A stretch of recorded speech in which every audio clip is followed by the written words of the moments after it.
They're doing the work that they've created and it's all going into a show. It's got puppeteers in it, it's got rock songs, it talks a lot about the environment, and it's basically about like not letting people control you and being who you are and fighting for what's right. How like they help you like achieve like goal. Like for the first year I wanted to get like more confident like singing, and like they helped me be more confident.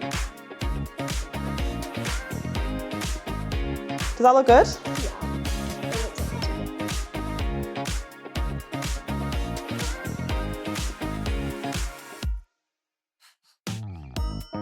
Exciting, it's uplifting, it's eye-opening, it's creative.